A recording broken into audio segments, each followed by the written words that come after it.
मेरा नाम इरफान रशीद है। मैं यहाँ sub division agriculture office Ganderbal में काम कर रहा हूँ। हमारे साथ में जो आप ये बिल्डिंग देख रहे हैं, ये हमारे ऑफिस की बिल्डिंग है। इस पे आप देख रहे हैं कि चिनार कैसे इस पे आ गया है ऊपर से। जैसे ज़ोहर साहब ने भी बताया कि हमको बहुत ख़तरा है इस चिनार से। अब आइंदा सीज़न भी बर्फ़ का आने वाला है। अगर बर्फ़ इस पे गिर गई तो ये तो बिल्डिंग पूरी ही गिर जाएगी। उससे हमारी जान को बिल्कुल ख़तरा है। हमने इस बारे में ऑलरेडी ऊपर डीसी साहब को भी रिक्वेस्ट की थी और कंसर्न जो अथॉरिटीज़ है इस सिलसिले में उनसे भी हमने राबता काम किया है।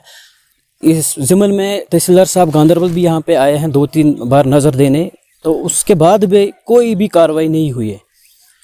हमारी जान को इससे बहुत ख़तरा है। हमारी जो ऑफिशियल वर्क है वो बिल्कुल इससे ख़राब हो जाती है कि हमको फ़िक्र रहती है कि कहीं ये बिल्डिंग हमारे ऊपर ही न गिर जाए।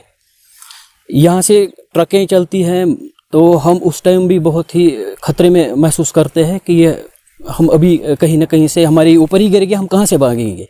क्योंकि जो आप यहाँ पे देख सकते हैं, जो इसकी एंट्रेंस है ये बिल्कुल एंट्रेंस के ऊपर ही है और हम अगर खुदा न खास्ता कुछ हुआ हम कहीं से भी नहीं भाग सकते हैं, बच ही नहीं इस खतरे से।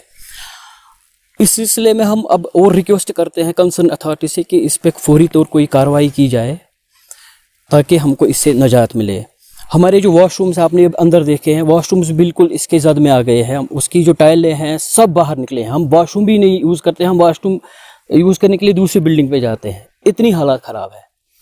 वंस अगेन हम यही रिक्वेस्ट करते हैं कंसर्न अथॉरिटी से कि इसका जो है कोई मसला हल करे, इसको या तो इसकी ये करे कटिंग करे या फिर इसका जो है जो भी मुमकिन हो सके वो इसमें वो कर दे। जनाब, मेरा नाम ज़ोहर अहमद है। मैं यहाँ सब्जेक्ट मैटर स्पेशलिस्ट हूँ गांधरबल में।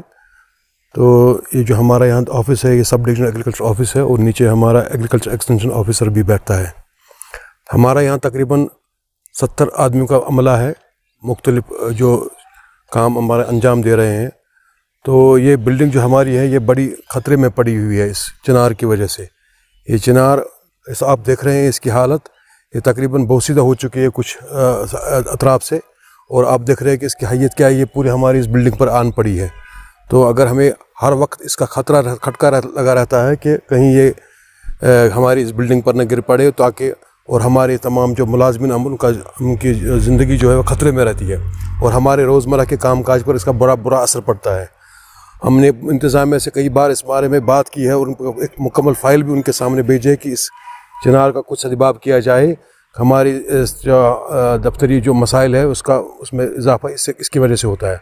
ख़ासकर अभी हम सर्दी का मौसम आने वाला है, बर्फ़बारी होने वाली है। उसके जो बर्फ़बारी की वजह से इसका वज़न भी बढ़ता है उसकी वजह से, तो उस वक्त ज़्यादा खटका लगा रहता है और हमारा कामकाज बड़ा मुतासिर होता है। जहाँ पर आंधी कभी चलती है तो आंधी चलने के वक्त में हमें बड़ी परेशानी रहती है। तो हम इंतज़ामिया से दोबारा अपील करते हैं कि इसका कुछ जल्द से जल्द इसका कुछ सदबाब किया जाए और हमें इस खतरे से हमें आज़ाद कर दिया जाए ताकि हम रोज़मर्रा के काम को सही तरीके से अंजाम दे सकें। हमें हाल ही का तजुर्बा हो चुका है हमारे पास कि बाहर हमारे एक स्कूल के ऊपर हाल ही में एक बिल्डिंग पर हमारे स्कूल बिल्डिंग पर एक चिनार गिरी है। तो उसकी वजह से वहाँ पर जो मौजूद बच्चे थे बड़ा उनको नुकसान हुआ था वहाँ पर, तो वो उनकी जान बाल बच गई है। हमें भी इसका बड़ा अंदेशा रहता है, इसलिए हम जो हमारे चिनार प्रोटेक्शन डिपार्टमेंट है उसका भी उनके साथ भी हमने बात उठाई थी इस बारे में। तो हम दोबारा आपके माध्यम से इसके ज़रिए से इनको अपील करते हैं कि इस जल्द से जल्द इसकी तरफ तवज्जो दी जाए और हमें इस परेशानी से निजात दिलाई जाए ताकि हम आराम से अपने दफ्तरी अवकात और लोगों की